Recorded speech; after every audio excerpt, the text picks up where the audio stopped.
En 2005 à Nice, Claire Dumas, 38 ans, mère de famille et employée dans une petite agence immobilière, échange depuis plusieurs semaines avec un homme rencontré via un site discret, accessible seulement par invitation.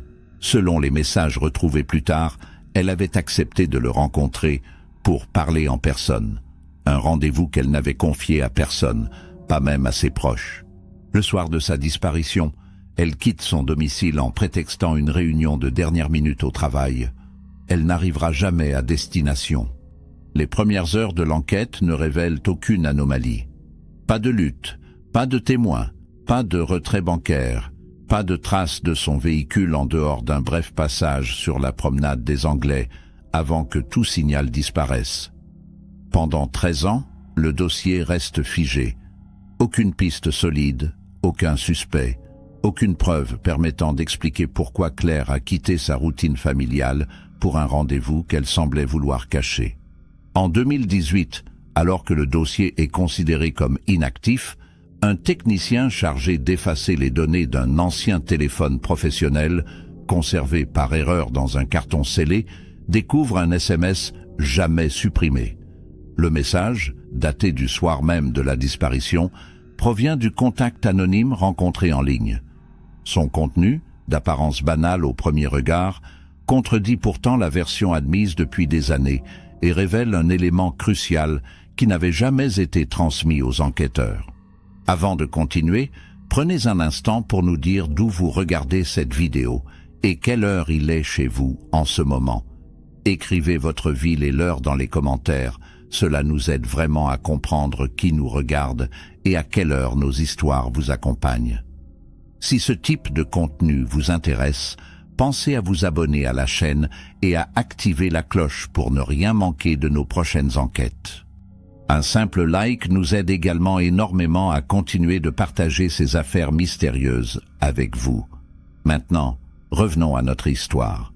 Claire Dumas menait une vie apparemment stable dans le quartier de Cimiez, à Nice.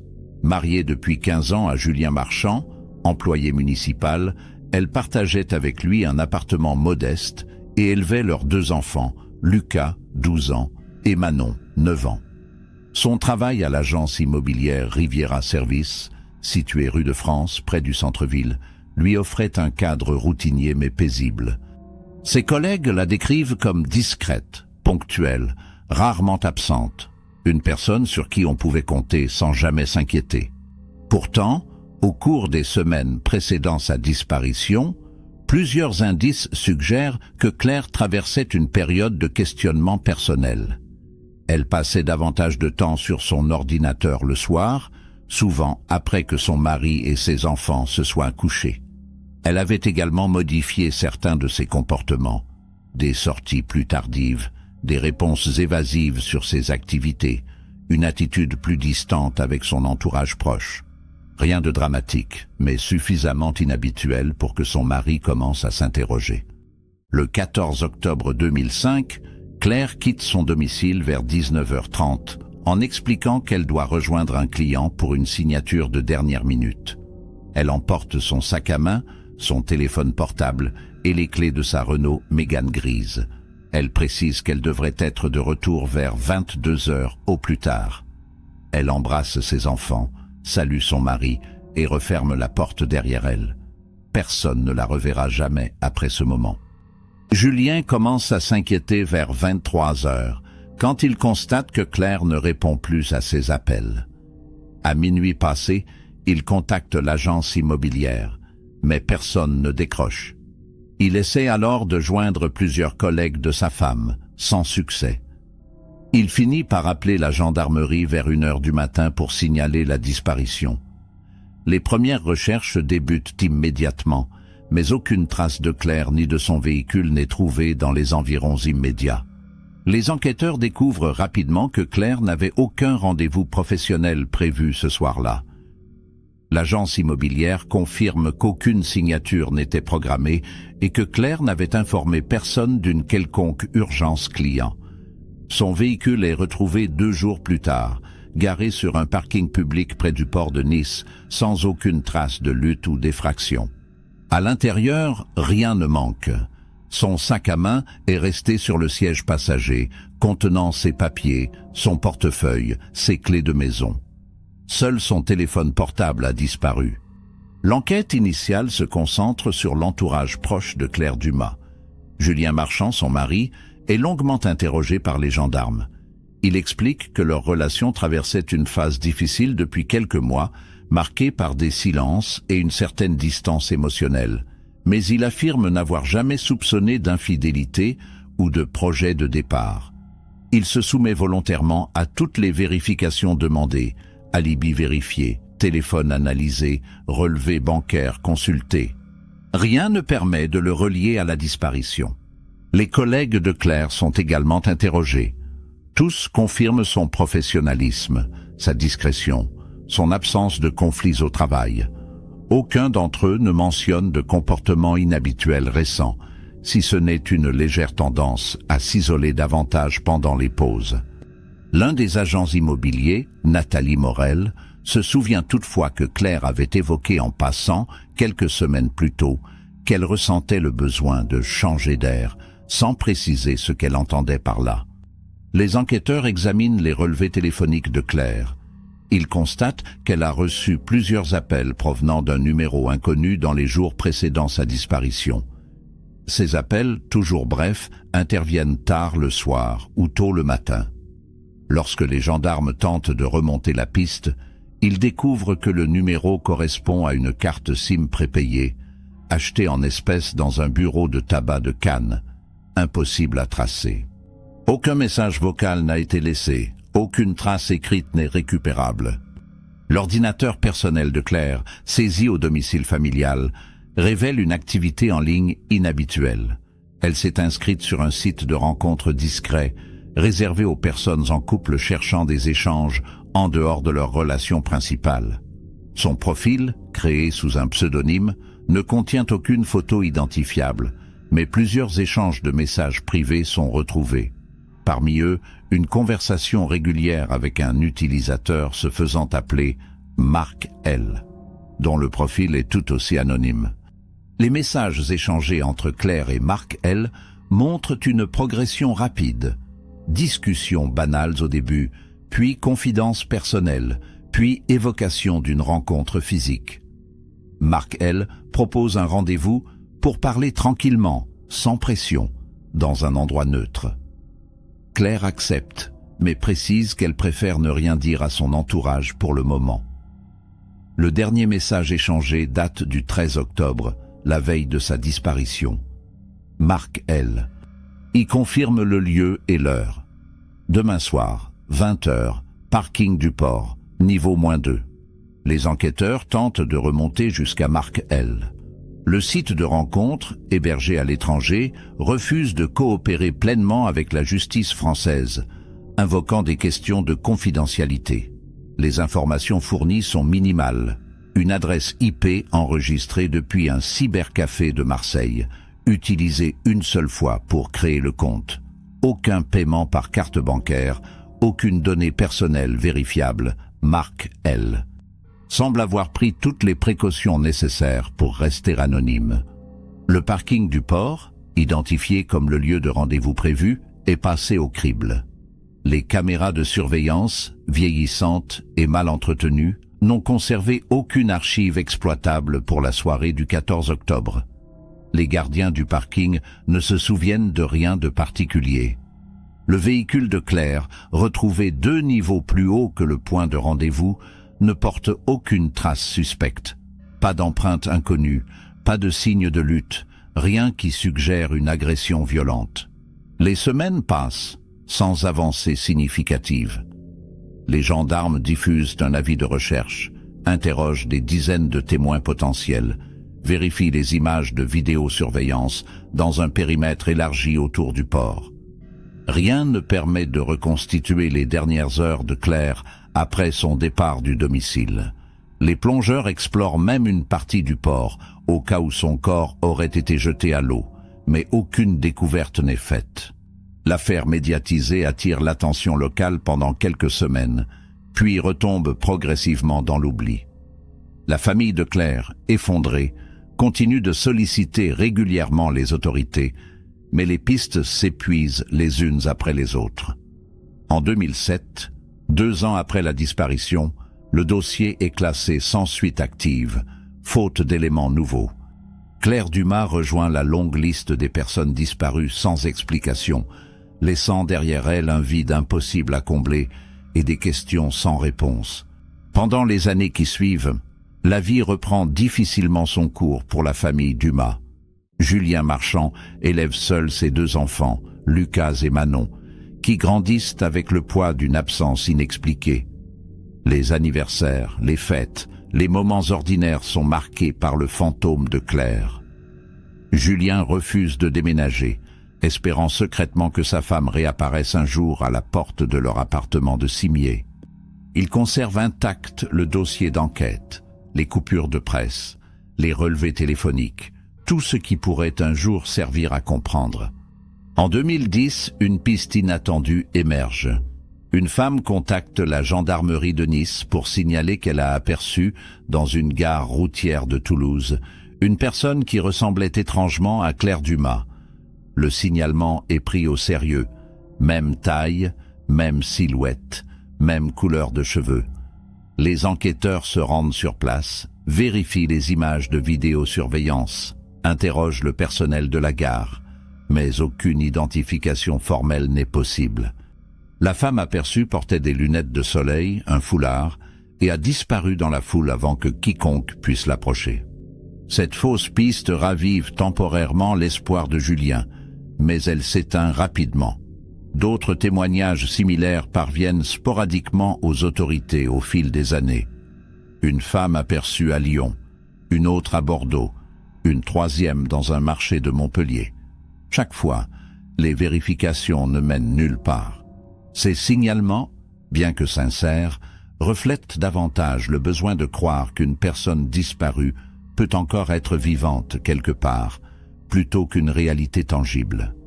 En parallèle, les enquêteurs tentent régulièrement de relancer les recherches sur Marc L, le mystérieux contact en ligne. Le site de rencontre a entre-temps fermé ses portes, emportant avec lui toute possibilité de récupérer des données supplémentaires. Les cybercafés utilisés pour créer le compte ont également disparu ou changé de propriétaire. Aucune nouvelle piste technique ne permet d'identifier l'homme qui s'était fait passer pour un simple interlocuteur discret.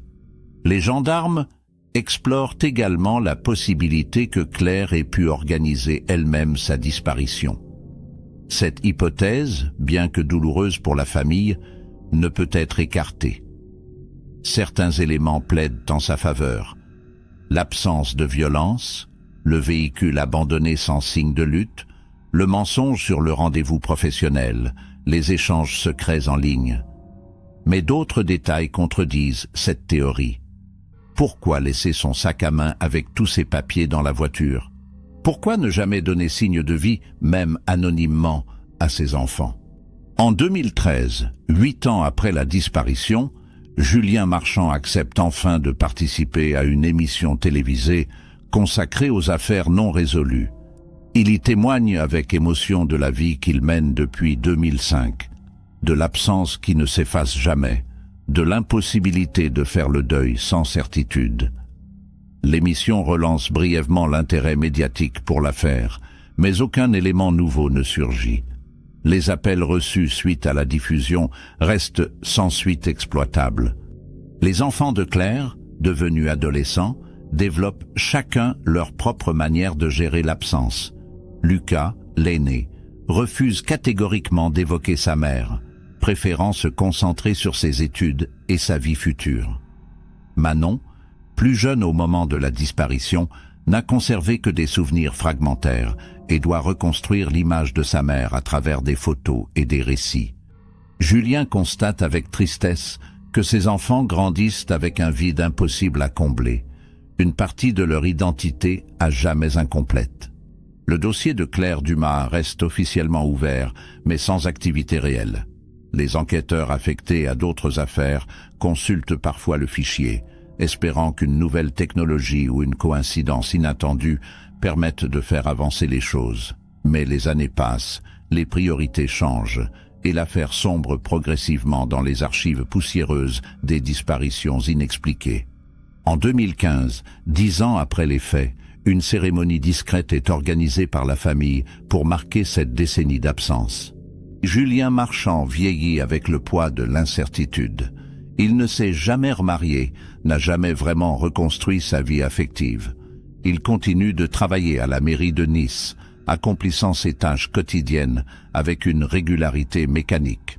Le soir, seul dans l'appartement devenu trop grand depuis le départ de ses enfants pour leurs études, il consulte parfois les vieux messages retrouvés sur l'ordinateur de Claire, cherchant un détail qu'il aurait pu manquer, un indice caché dans une phrase banale.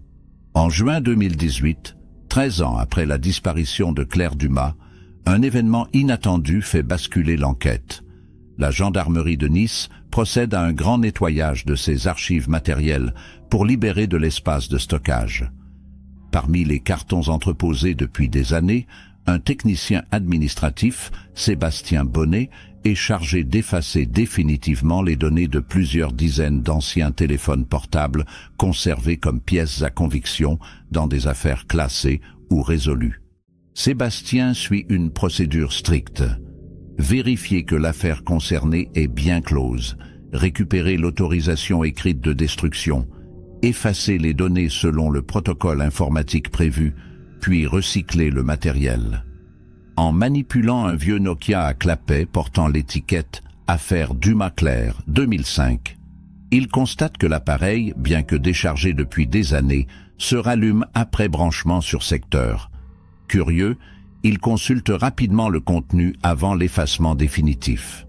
Le téléphone contient plusieurs SMS échangés entre Claire et différents contacts, déjà analysés lors de l'enquête initiale.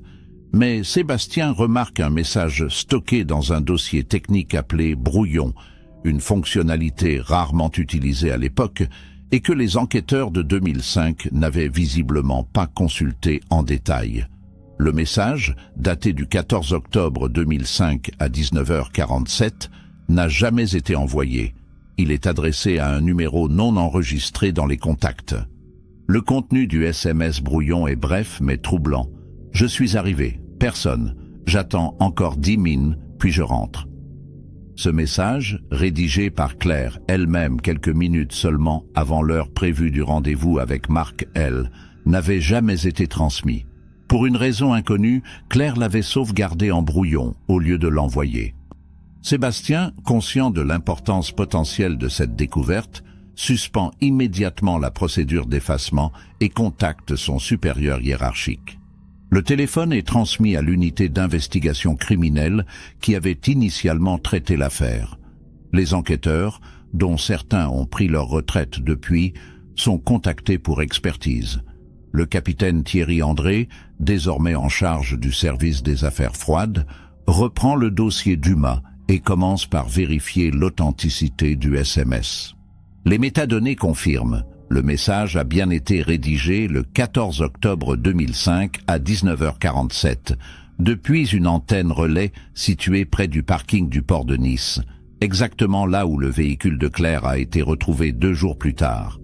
Cette découverte chamboule complètement la chronologie admise jusqu'alors. Si Claire a rédigé ce message à 19h47 pour indiquer qu'elle attendait quelqu'un qui n'était pas encore arrivé, cela signifie qu'elle était bien présente au rendez-vous prévu, qu'elle attendait effectivement Marc L, et que celui-ci était en retard ou absent à ce moment précis. Mais alors, que s'est-il passé après ces 10 minutes d'attente qu'elle s'était fixée? Pourquoi n'a-t-elle jamais envoyé ce message? Pourquoi n'est-elle jamais rentrée chez elle? Le capitaine André reconstitue mentalement le scénario. Claire arrive au parking vers 19h45. Quelques minutes avant l'heure prévue du rendez-vous. Elle constate que Marc L n'est pas là. Elle rédige un SMS pour le prévenir qu'elle attend, mais hésite à l'envoyer, le sauvegarde en brouillon. Peut-être attend-elle de voir s'il arrive finalement avant d'envoyer le message. 10 minutes passent. Puis quelque chose se produit, quelque chose qui interrompt définitivement son intention de rentrer chez elle. Plusieurs hypothèses émergent.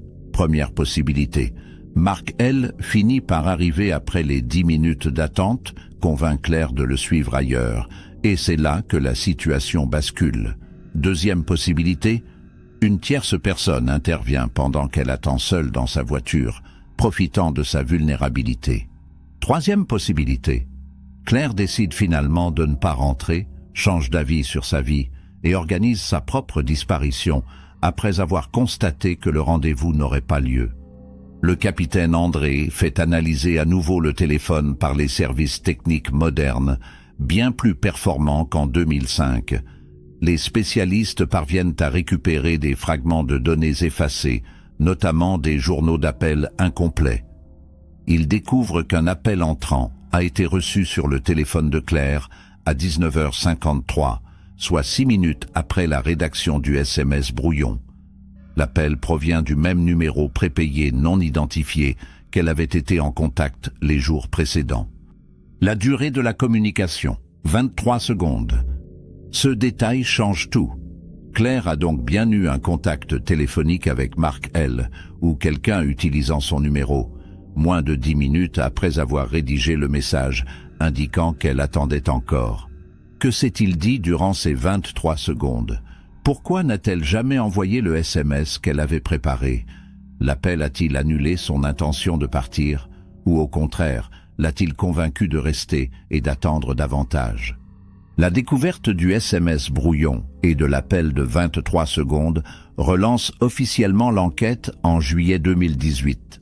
Le capitaine Thierry André constitue une nouvelle équipe d'investigation composée d'enquêteurs plus jeunes, formés aux techniques numériques modernes. Leur première priorité, retrouver toute trace de Marc L, même 13 ans après les faits. Ils commencent par réexaminer l'ensemble des données collectées en 2005, en appliquant des méthodes d'analyse qui n'existaient pas à l'époque. Les enquêteurs reprennent contact avec l'ancien propriétaire du cybercafé de Marseille où le compte avait été créé. L'établissement a fermé en 2011, mais le gérant, Pascal Fournier, accepte de consulter ses archives personnelles. Il retrouve un registre manuscrit, obligation légale à l'époque, où les clients devaient inscrire leur nom avant d'utiliser un ordinateur. Pour la date correspondant à la création du compte de Marc L, une seule entrée, Martin P, sans autre précision. Un faux nom, très probablement. Les techniciens analysent également les métadonnées des messages échangés sur le site de rencontre.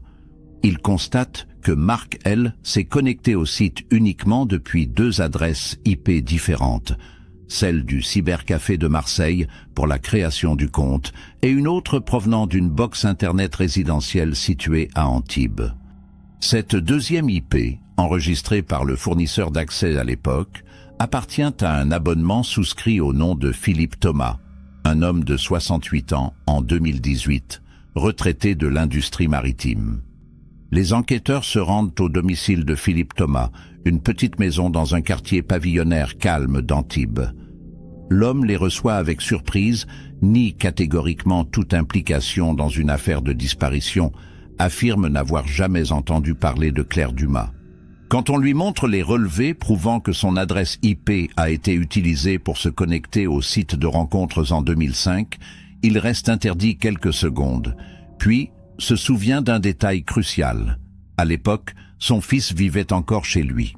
Philippe explique que son fils, Romain Blanc, alors âgé de 30 ans en 2005, habitait effectivement la maison familiale jusqu'en 2006.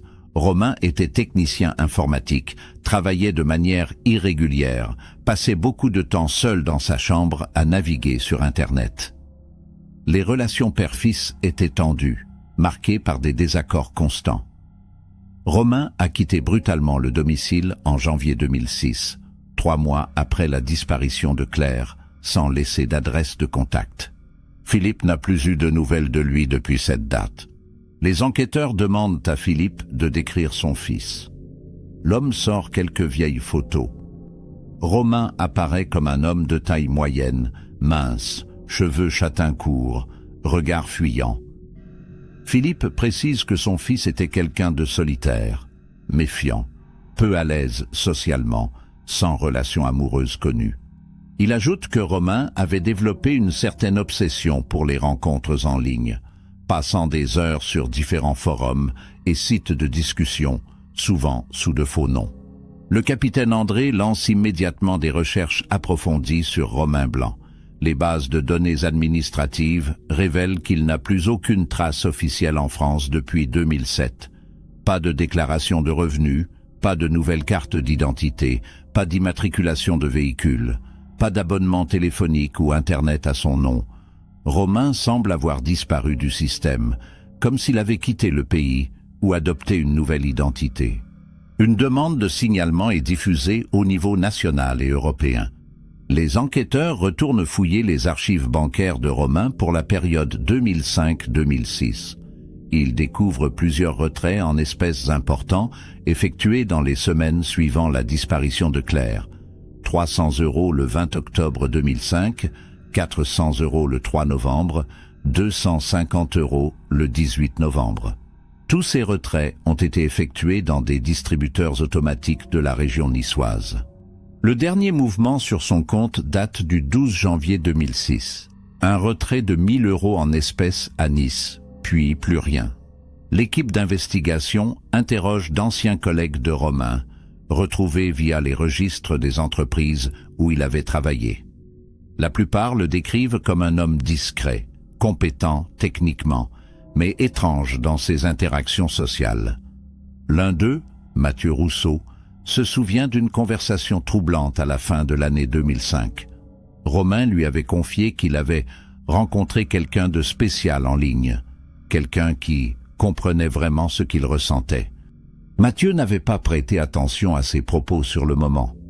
Les gendarmes obtiennent un mandat pour saisir les archives numériques conservées par l'ancien employeur de Romain. Sur un serveur de sauvegarde oublié, ils retrouvent des fragments de données provenant de l'ordinateur professionnel qu'il utilisait en 2005.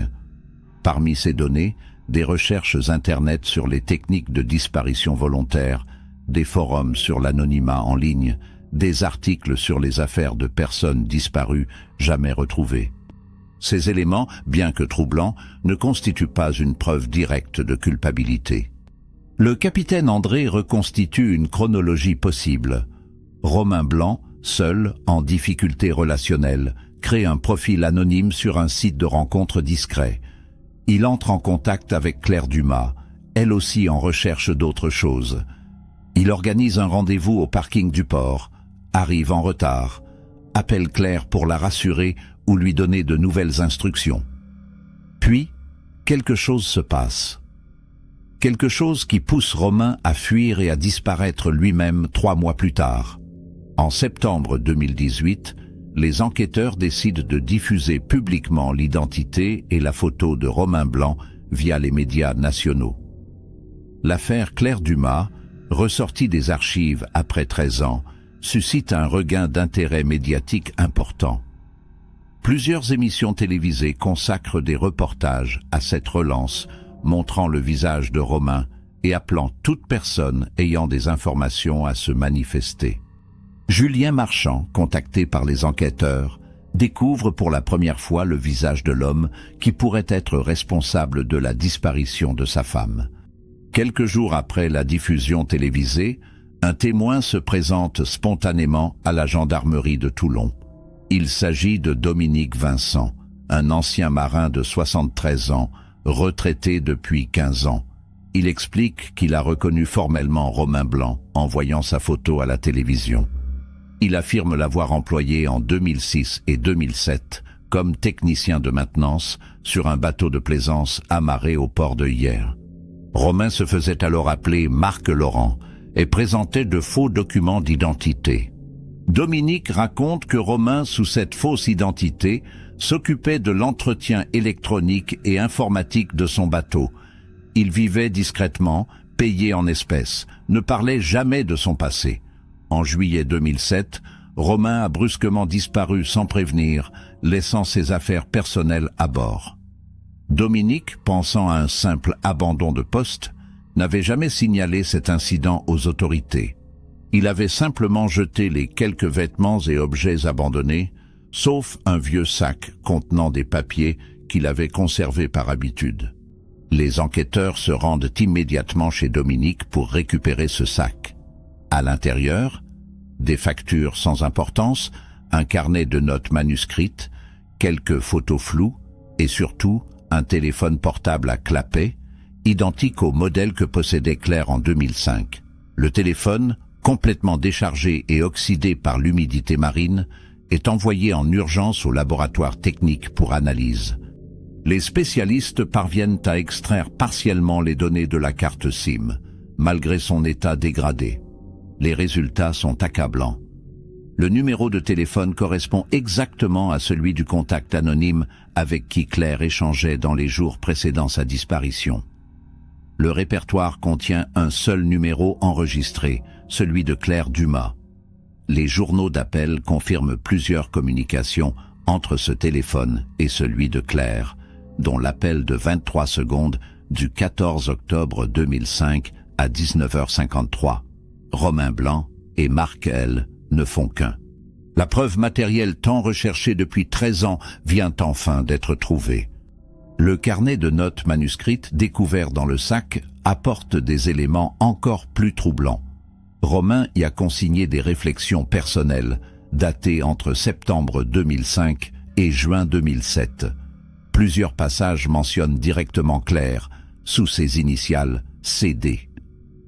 Un extrait daté du 15 octobre 2005, lendemain de la disparition, attire particulièrement l'attention des enquêteurs. Elle voulait rentrer. Je lui ai demandé de rester encore un peu. Elle a accepté. Puis, tout est allé trop vite. Un autre passage, daté du 3 novembre 2005, évoque un sentiment de panique. Je ne peux plus dormir. Je revois son visage quand elle a compris. Impossible de revenir en arrière. Il faut que je disparaisse aussi. Ces lignes, bien qu'énigmatiques, suggèrent qu'un événement traumatique s'est produit lors du rendez-vous du 14 octobre, un événement que Romain n'avait pas anticipé et qui l'a poussé à fuir. Mais le carnet ne précise jamais clairement ce qui s'est réellement passé. Les enquêteurs lancent un mandat d'arrêt international contre Romain Blanc. Les recherches s'intensifient, incluant Interpol et les services de police européens. Mais malgré tous les efforts déployés, aucune trace récente de Romain n'est identifiée. Il semble avoir complètement disparu après juillet 2007.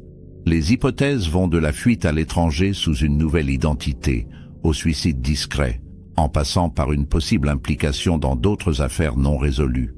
En décembre 2018, un homme contacte anonymement la gendarmerie de Nice via une ligne téléphonique sécurisée. Il affirme connaître l'endroit où se trouve le corps de Claire Dumas.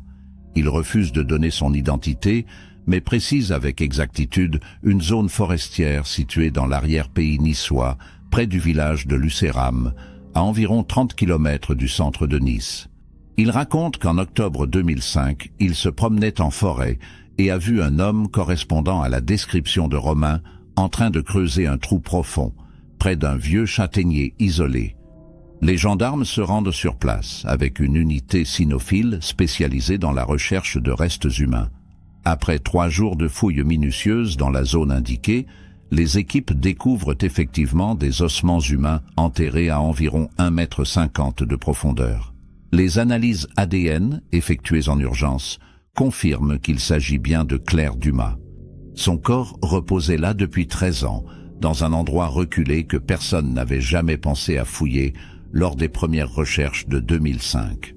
L'autopsie révèle que Claire est décédée des suites d'un traumatisme crânien violent, compatible avec un coup porté à l'arrière de la tête.